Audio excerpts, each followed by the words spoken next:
More music. Oh my God. Here goes. Blazing across the airwaves right now. Get ready. Now this is Freddie McGregor, and you're tuned into the baddest rhythm of all time. Grant's Rock Warehouse is trying to change the world, one track at a time. Are we on the air? Yes, you are. More music. More of the time. Grant's Rock Warehouse. Don't understand what's going on here.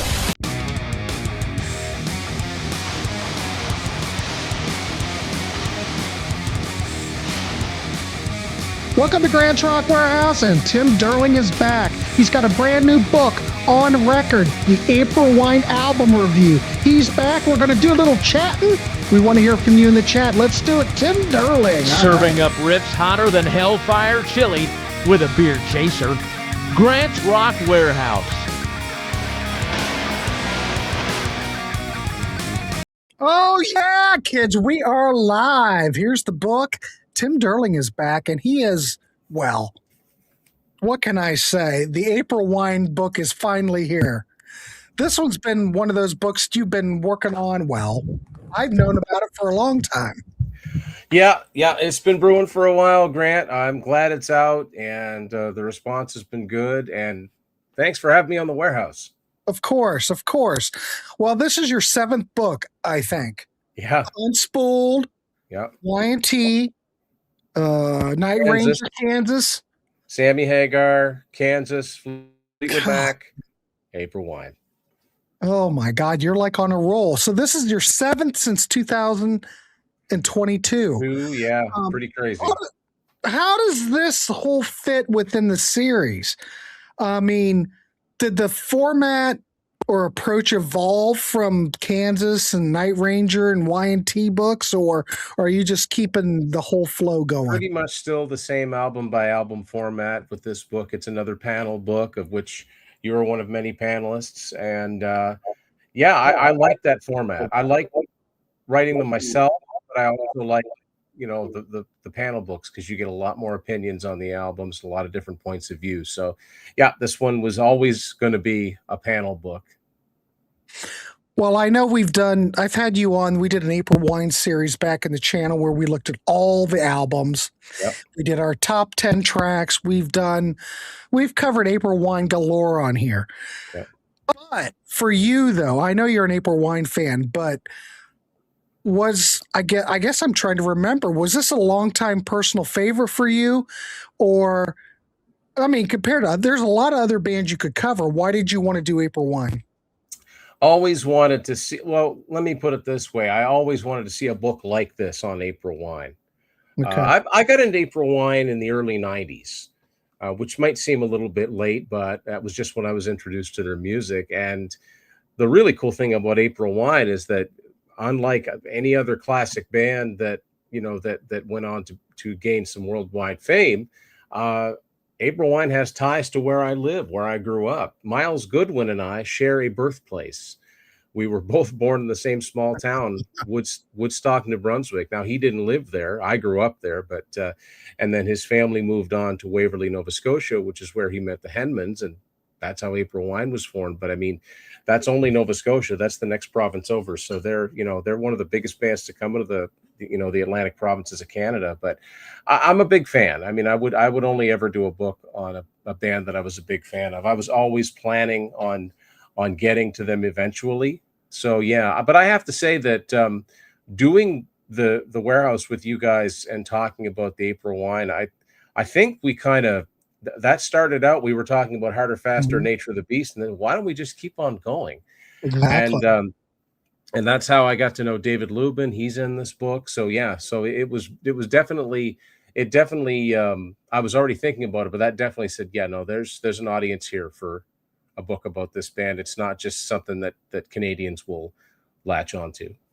That's true. We were only going to look at those Capitol records, and then it just kind of grew into a series. Yep. So the book covers the studio albums 71 to 2006. 2006. Yeah, it's sadly that's the last thing. The last April Wine album was, roughly speaking, 20 years ago. But yeah, they're all here, and I think like a lot of the books I've done, there's a lot more They got a lot more albums, I think people realize. Well, I just got my copy yesterday, so I haven't really tackled it. But did you include? Okay, how did you? Because they have a lot of compilations, Mhm. they have a lot of different live albums. Did you include all those? What was the whole scope with this record for people that are looking to look into more April Wine and maybe needing a book? Did you cover everything that came out? I tried to. So what I did within the chapters, if there was an instance where there was uh, a B side, well, there's a few B sides that came out, Mhm. but I talk about those. You know, for example, there's a song called "Teacher," which was the B side of "You Could Have Been a Lady." I talk about that or ask a question about that in the on record chapter. So yeah, I tried to cover them all because there are quite a few of them. There's like "Tell Your Mama," "I Get Bad," uh, "Really Don't Want Your Love," "Goody Two Shoes," like and you know, and then there's the songs that are on the first decade comp that are from the 70s. I try to talk about those where they belong. The songs that are on Live at the Alma Combo that aren't on any other album. Um, yeah, anything that's been officially released, I try to cover. And I do have a section that's got a lot of the live albums and compilations shown. All Uh, right. Let so me yeah, make that no, big. Show us, Tim. Show us that again. I'll make it big. I always try to be, you know, as thorough as possible. And I know these are black and white photos, but I still think they come out quite well. And this is the year that they were released. Yeah. So yeah, I try to cover everything that's ever been officially put out by April Wine, and also another thing that you and I have talked about.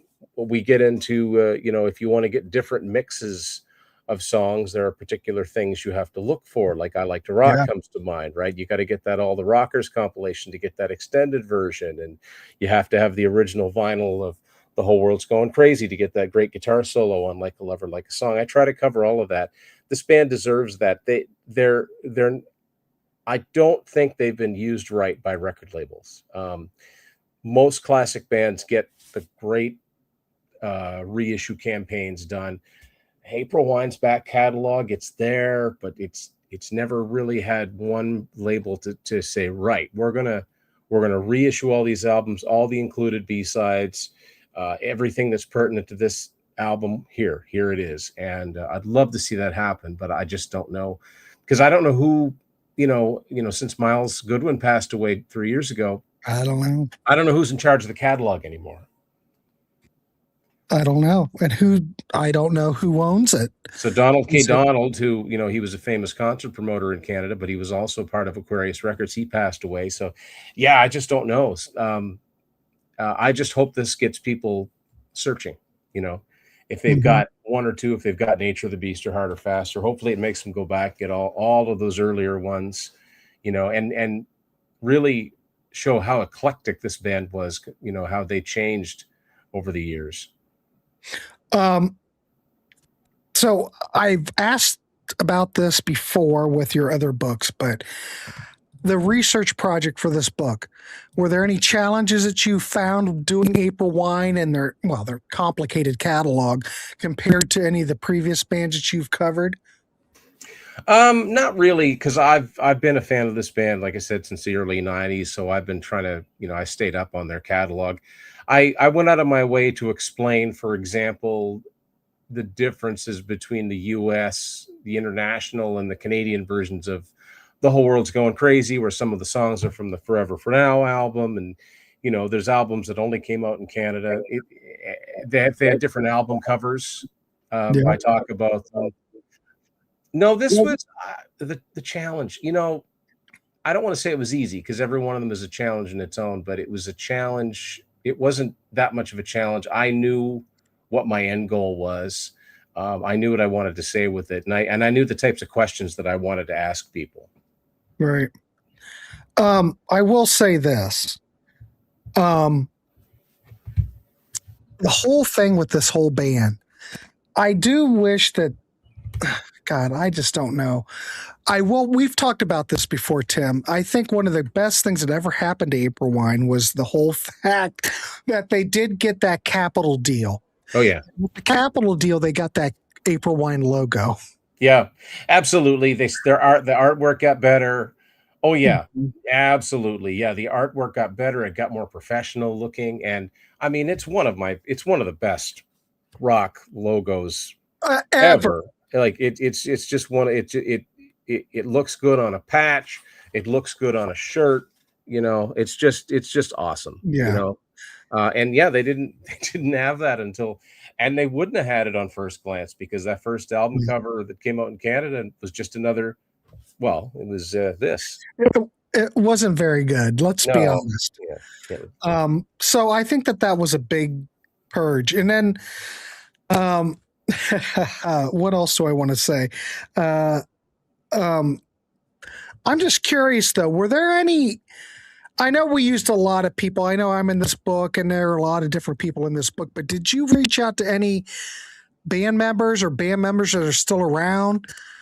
Did you get anything, any kind of input from that? No. Any band members or anything? No, I didn't. I've met Brian Greenway a couple of times. He's been a super nice guy, but no, this was always going to be by the fans for the fans. There's definitely, I mean, I wouldn't be ashamed if he picked it up and read it, because there's nothing in it that's sort of inflammatory. There's just our opinions on all these albums. But no, there's nobody that's really close that was to the organization here. See, Sydney likes the First Glance cover. I think that whole album cover's horrible. Sydney likes the first album, Grant. Well, there's nothing wrong with the first album. No, I'm just kidding with Sydney. And yeah, I appreciate everybody that's look, I think every single one of those old April Wine covers, they could keep them just the way they were, but they'd still look better if they had the logo on it. I agree. And I never understood the 85 album. Animal Grace, or Walking Through Fire too. Yeah. Animal Grace for one. Yeah. Then One for the Road, the live album. So the last three albums they did before they went on hiatus, they didn't use one of the coolest logos ever, one of the best identifying logos. I've never understood that. They're not the only band that did that. Kansas did that on the John Elephant albums. They've got one of my favorite logos. They didn't use it on Vinyl Confessions or Drastic Measures, and those albums disappear on the racks. Here we go. Kyle says, Chris Alice says nothing else dates an album faster than putting a picture of guys on the front. Yeah, but you have to, the First Glance US. Depends on what they look like. You know what I mean? It depends on what they're wearing. I agree to an extent. I mean, yeah, I agree to an extent, but it depends on what they're wearing. It depends on the hair. I don't know. I think that publicity photo looks cool. And obviously people at the label thought it looked cool too, because here in Canada they used it on the Greatest Hits, they used it on the hits. It's on the all of the CDs in the box set, or maybe they weren't that original and didn't take a new picture either. But that's a cool band shot, I think. Yeah, I don't have a problem with that shot at all. I mean, it brought them to the States pretty much and got them some notoriety.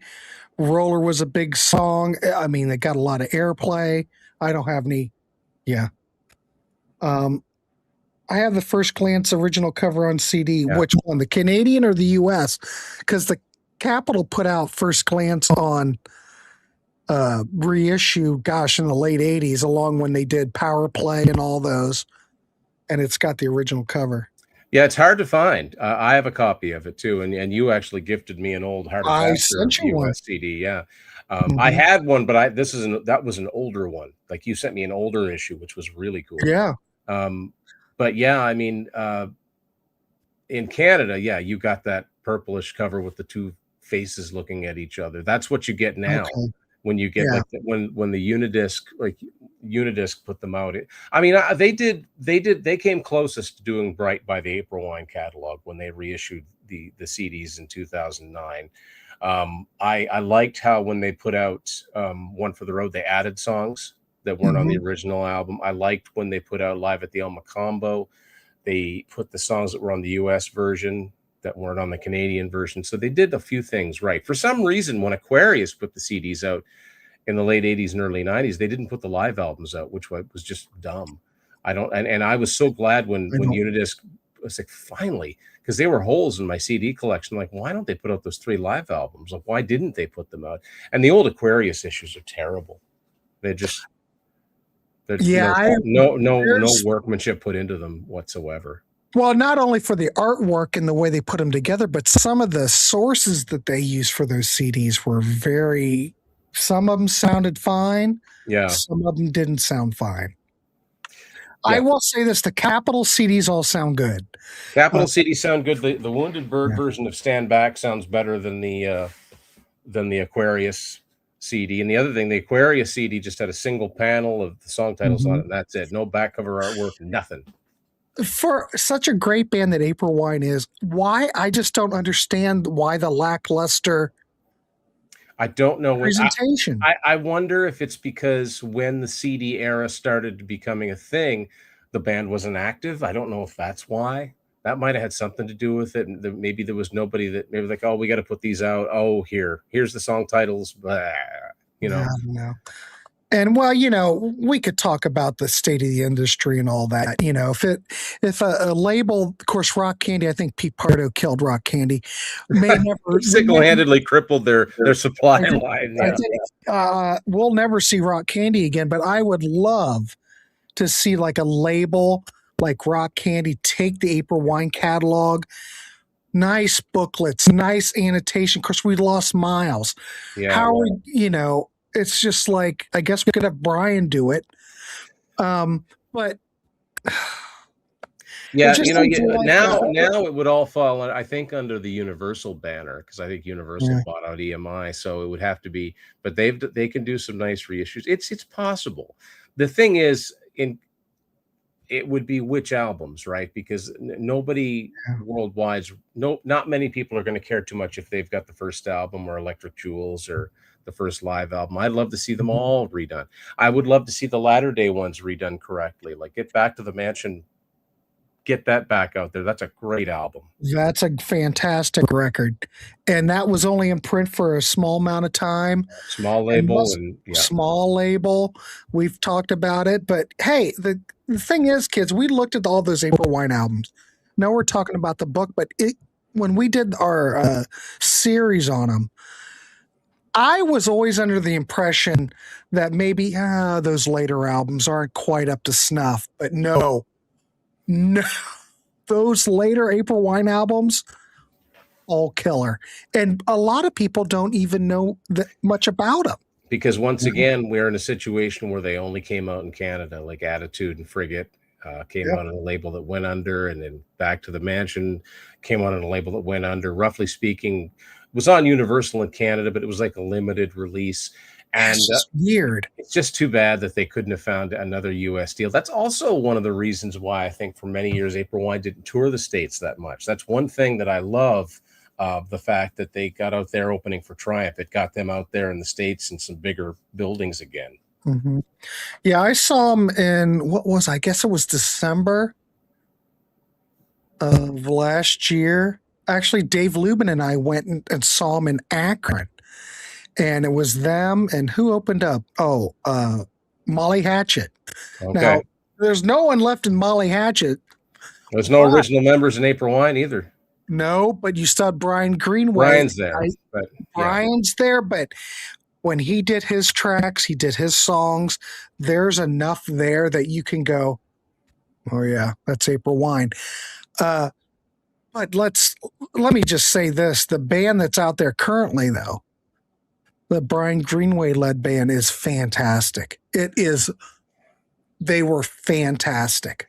Yeah, I agree. And that's my epilogue. And I was so glad to add that, because I was writing this book anyway before the Triumph tour came up on my radar, before any of that happened. It was just kind of a happy accident that I got to go.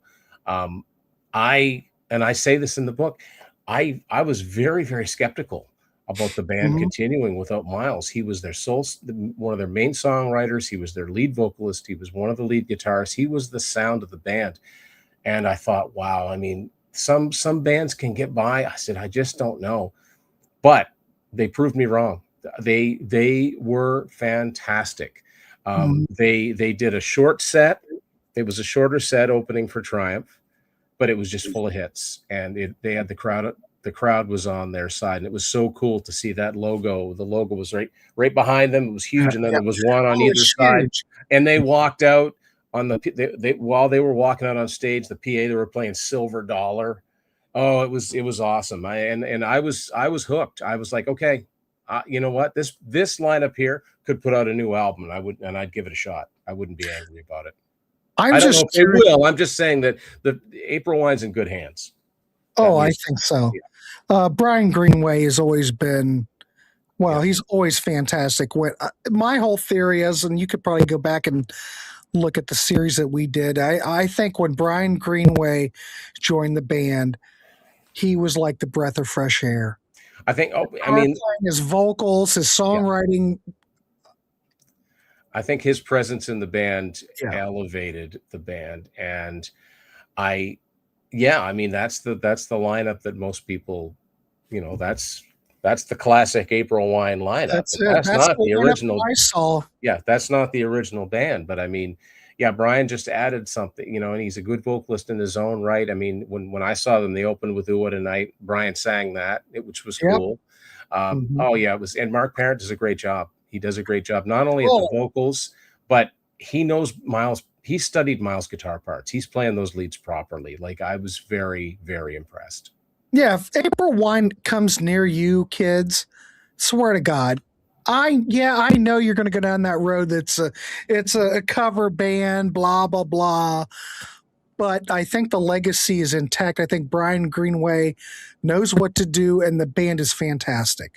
But since we're on this topic, Tim, so since they have had such a long career, they're out touring, multiple eras and lineup shifts. Is there a period? I don't think we ever talked about this. Is there a period or album that you think represents them the best, and why? Wow. What is your favorite period? I got into the band with the Attitude album. It was a 1-2 punch of Attitude and that All the Rockers comp. That did it for me. But I really liked Attitude. I love the fact that they got a gold record in Canada with that record, because it was totally deserving. Yeah, maybe it was a couple years too late. It's too bad they couldn't have gotten on a U.S. label with it. Would it have been a big hit? I don't know, but it just would have been cool if there'd been. There's two ways of looking at it. They might have had a shot at selling some more records, but when you get back into a band and start looking for their CDs, it would be nice to have some more issues of them out there in the world that were made, instead of just all that were made was the first few runs of them or whatever. But I think people forget just how big they were. I mean, you look at those early days of MTV, they played April Wine all the time. As far as my favorite era, I don't know. I liked it. I liked it when they were heavier. And I think Attitude, and I don't mean heavy, but you know what I mean, heavier, but they were still melodic. Well, they got up heavier during that Capitol era, so to speak. Yeah. But with Attitude, that's the first time the production kind of matched the music too, right? I mean, Harder, Faster is a great album. And a lot of people would say that that's the best album. And I can't really argue with that, because I love that whole album. I like it a little bit better than Nature of the Beast, and that's a great album. I love Power Play. I'm just a big fan of this band, but as far as their early stuff goes, I've gained a new appreciation for On Record, the second album. I think that's got some good stuff. Electric Jewels is really, really good. Stand Back is a strong album. The April Wine, I don't even know what you'd call the April Wine sound, because it's quite varied. Depends on what era, I guess. Depends about what era, who's playing it, the players in the band. Boy, Back to the Mansion's a good album too. That's a good latter day April Wine album. It's too bad that I was so glad I was able to, we were able to introduce some people to that. Like, I know Johnny Metal, John picked himself up a copy of that. And, well, I had to pick up a copy of it when we were getting ready to do that in the series. And I'm going, crap. And I happened to find one because it was expensive. That CD is a scarce CD. Yep. And I was one pressing. That's it. One pressing, and I think I found it. Where did I find it? I didn't have to spend very much. I think I bought it for like $15. Oh yeah, I remember you got a deal on it. I was very surprised. Like, how'd that even end up down there? Because that only came out in Canada. Like, I got it from Canada. Well, did I? I think it was a Canadian seller that I bought it from. Oh, okay. Yeah. But what a great record. I mean, all that stuff. Oh, I love it. I love it. Regret. I just wish there were more albums. I wish they'd been more prolific in the latter part of their career. But the road is where the money is. But they left a great legacy of music, and you sort through the stuff, and I find now that I've got a soft spot for albums that I know really aren't that good, like Animal Grace and Walking Through Fire. I can find gems on those albums, maybe not all the way through, and the production is terribly dated, but I can listen through and I can there's a really good solid album to be made out of those two, I think. I don't have a problem with Animal Grace. Sons of the Pioneers is fantastic. Oh. You might have a little bit more 80s drums on it, but it's really not that far off from Power Play. It's just like a natural progression. Yeah. But that whole era, though, is a little bit sketchy because, they're still the same band, but it does seem a little bit. Well, we're getting ready for the next record. So Walking Through Fire is not the band. That's not Miles, the band. and Brian's credited on it, but not a lot of guitar on it. It was Brian and Miles. Yeah. And there's a credited drummer, but it sounds like a machine to me. But songs like Wanted Dead or Alive, that's just a good song. I think that's another thing I did in this book too. Another thing that April Wine did, a lot of their best known songs are covers. I don't know if people realize that. And so Walking Through Fire is the Hold Your Fire. Well, anyway. Maybe. Go ahead, Tim. But I did do a section on the original versions of songs that April Wine covered, like Sign of the Gypsy Queen and You Could Have Been a Lady and Weeping Widow and things like that. So, just a great band that people might know the name, or they might be able to think of a couple of songs, but there's a lot more to this band, and there's some great music waiting to be discovered. And I'm kind of surprised myself that it took me 7 books to get to a Canadian band, but I'm not sure what's going on there. Well, the other bands were kind of crying out to be done, I think. Miles put out his memoir about 10 years ago, which, if you can find it, it's a really good read. It's called Just Between You and Me. And it's mostly the story of April Wine too. It's from his perspective, right? There's another book that people keep telling me I should pick up, and I think it's Jimmy Henman. It's either Jimmy or David. One of the Henmans put out I don't know about the early stages of April Wine. I should get that too. But Y&T never had a book about them. Night Ranger never had a book about them. Sammy never had a book about his solo stuff. So I thought, but all in good time. And with April Wine, the stuff was just there. And I did a lot. I always do a lot of listening, as you know. I listen to the back catalog, but I didn't need to as much because I know this music inside and out. I knew most of the albums quite well. If anything, it was the very earliest and maybe the last couple that I needed to reacquaint myself with. Yeah, I try to remember. I'm looking through the book now, and the thing I ought to mention, if anyone's seen Tim's books, he has a lot of memorabilia, a lot of photos, and I'm assuming that all the photos that were in this book are out of your collection. There's one photo that's not, and that's in Martin Popoff's foreword. But but it's cool. It's a 74 tour poster. Oh, and part of Martin's story is he and a bunch of his buddies found a box full of these posters, and they were having a party at somebody's house or a dance, and they just plastered the walls with these April Wine posters. But everything else in the book, yes, from my personal collection. And of course, it wouldn't be pertinent for me to do a book without featuring some 8 tracks. Well, God knows we couldn't. There's Power Play, the last known one to come out on 8-track. So that's a US. So was Power Play, was that a record club issue, or did it actually had a real release? That's a retail Capitol. There are record club issues, but it did come out you could buy it in stores through Capitol, but that was the last one that I know of. It wouldn't surprise me if someday I find an Animal Grace from Canada on Columbia House, Canada, but I've never seen the evidence of it yet. I have no idea. I've got some, I found some cool things along the way. I found, there's one thing that's kind of cool in here that didn't have that long, but I wanted to make sure it ended up in the book. This is a European single for Rock and Roll Woman, backed with Child's Garden on London Records. Let me look at that.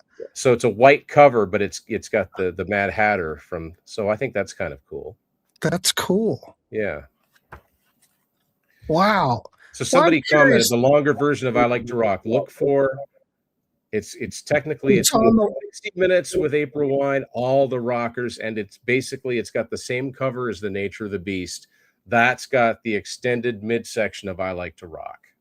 And that whole CD is a must because there's another track on there that has a different mix. Hot on the Wheels of Love, yeah, totally different mix. Mm-hmm. Well, that, and don't forget off of Harder Faster.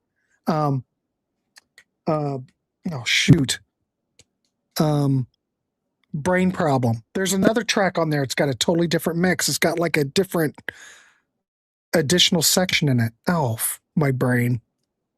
Not Schizoid Man. No, hella. Tonight. No, tonight's different. It is different? Yeah. Pretty sure. Ken commented, Stars or Angel. You know what? Those are two bands that I'm not familiar with. Ken, how can you throw that out to us? Now Martin did a book on Angel. He did. But he didn't do a Stars book. No, and I'm kind of surprised he hasn't. He talks about that band a lot. I don't know anything about that. I don't know if there's. I've definitely got other books. I've got another book that's pretty much written, and that'll be the next one out. And I've got a couple ideas I'm working on. But I am trying to fill that deficit of bands that just don't. They might be well-known bands, but nobody's taken the time to write a book about them, or they haven't done one themselves. You're doing God's work, Tim. You're doing God's work. Martin and I kind of go back and forth. I'm like, are you doing a book on? No, okay, I'm going to. So, and you have to be. Christian, thank you. All of my books are available through Amazon worldwide. Just type in my name, Tim Durling. Yeah, I don't think I put the link down below, but I'll put the link down below. Yeah, well, I did mention it. Just go to Amazon and look for the wine book. UK, wherever you are in the world. Yeah, we'll find it. What was I going to ask you about? I'm just curious. So you've done a ton of these deep dive books. I've done 7 books, Kathy. She just asked. Has your process about writing these? Well, I think I kind of already asked that. What did I want to? There was something else I wanted to ask you about. I know what I wanted to ask you about.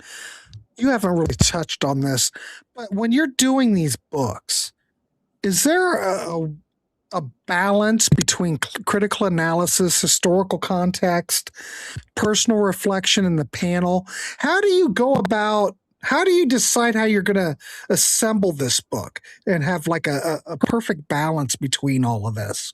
Well, I've got a template in mind. Like these books lend themselves to a template. So I start with the studio albums, and then I come up with 12. Hey, Dave. Dave's here. There's Dave. Yes, thank you. And I come up with 12 or 13. I call them questions. Sometimes they're just statements that people can agree or disagree with. And I try to cover just about every song on the album. Thank you, Keith. If there are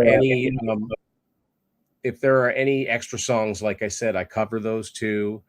And if there's something odd about the production, or if somebody has a guest appearance on a song, I try to cover that too. And if a song was a hit.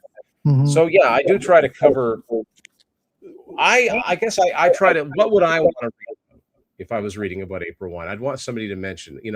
I'd want someone to say that, hey, by the way, Sign of the Gypsy Queen is the original version of that's essentially a folk song. You would not believe how Miles transformed it. I said the original version, and what Miles did to it is absolutely brilliant. Yeah, it's just amazing. Transformed it completely. But he does that. He's good at that. Tell Me Why. Their version of Tell Me Why on Power Play. That's not what the Beatles version of that sounds like. No. It's totally different. And we've talked about that in our series on how April Wine, if they would cover an act, they would totally make it their own. any remnants of whatever it might have been in its original form is really not there anymore. And yeah, pretty much. they knew Yeah. exactly how to do it. Yeah. With Bad Side of the Moon, You Could Have Been a Lady. Well, Schizoid Man. I mean, I remember hearing Well, the that's King. pretty close. Well, but yeah, but I remember hearing the King Crimson version of that, and it's horns, and April Wine just replaced it all with guitars. So, And to see them play it live back in the day, oh because man, when I was a kid and I saw the Harder Faster tour, they played that. yeah. I saw And them play it in '94, and I was really impressed. That's when I was like, wow, this band is tight. Like, yeah, they've had different lineups. They've always had great musicians in the band. I had the pleasure of in '94 when I saw them. I met Miles Goodwin, Jim Clench, and Brian Greenway. They were sitting down having coffee. They were actually staying in the same hotel that me and the guys were that went to see them. And we got their autographs. Didn't waste a lot of their time. And sadly, two of those guys are gone. yeah. So, but yeah, no, always a consistent band. And yeah, now that they're out there touring on a regular basis, yes, if they're not opening for a bigger band, they'll be coming to a smaller venue. Go see them. Do yourself a favor. You're seeing an arena strength band in a smaller venue. I've said that for a long time. Even if they're playing a small club, you're getting an arena rock show. Yeah. Well worth seeing. You have been doing, of course, you might as well plug your own YouTube channel. You've been doing, I noticed you just started a series on April Wine on your channel, looking at the records. Why don't you talk about that a bit and where people can find you, Tim? Thank you. Yeah, Tim's Vinyl Confessions. I've had that channel since 2014. And when I started doing my books, I always started a deep dive series where would go through each one of the studio albums and then maybe do ones on live albums or compilations or, anything else that is pertinent to the band. I started that with Y&T, and I've done a series of them ever since. And I've just recently started my April Wine deep dive series.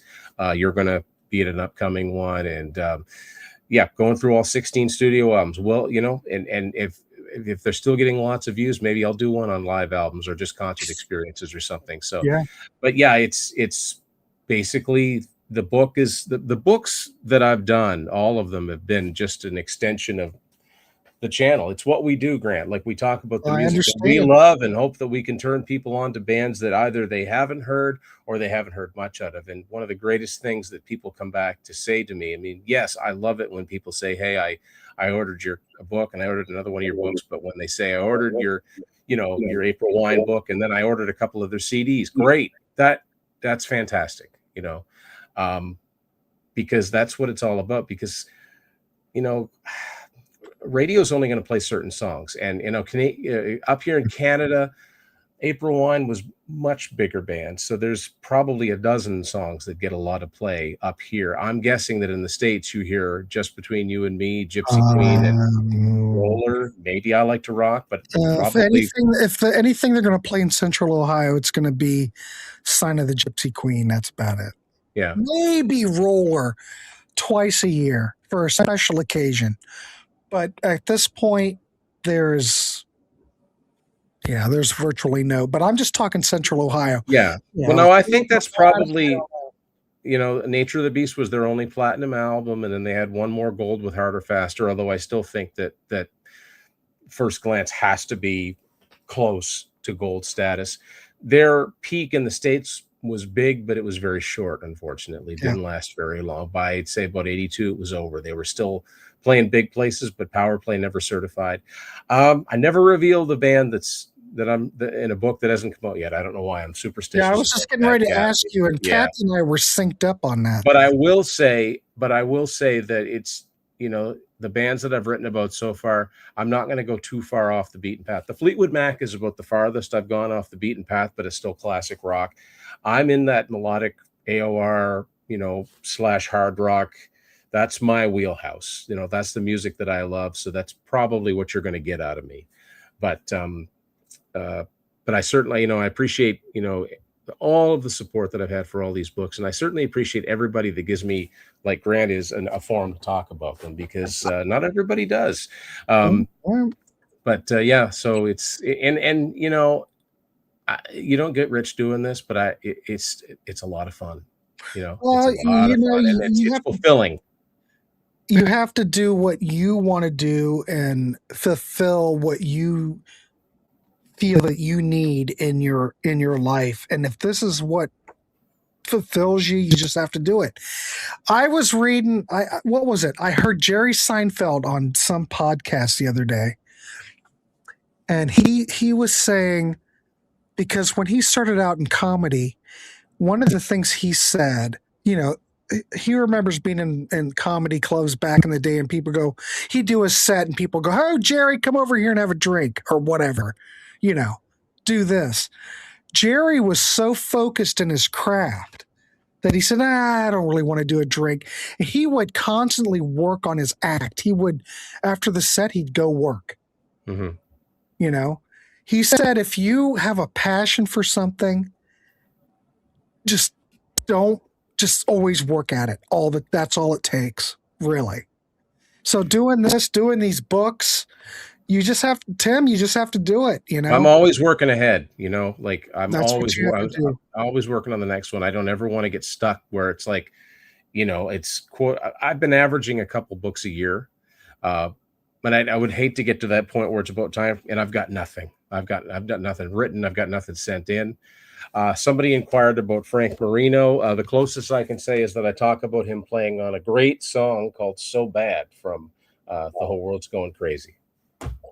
Yeah, but yeah, you've got to want to do it. Like if a publisher came to me and said, "Tim, we'd like you to do a book on, and there's a band I just really didn't like. Could I do it?" Yes, I know enough about music that I could do it, but it wouldn't ring true. I think you could read it and go, "Yeah, he's going through the motions." I hope people realize that, boy, he really likes this stuff, because that's why I stand behind the books, because I stand behind the music that I'm writing about, because it's like all I want people to do is check out, maybe they won't like every album. As a matter of fact, some people won't like every album, but I bet you they'll find something that they like in this catalog because it's varied enough. Yeah. I mean, at least I was just going to ask, what did you want people to take away from this book? Don't start with the debut.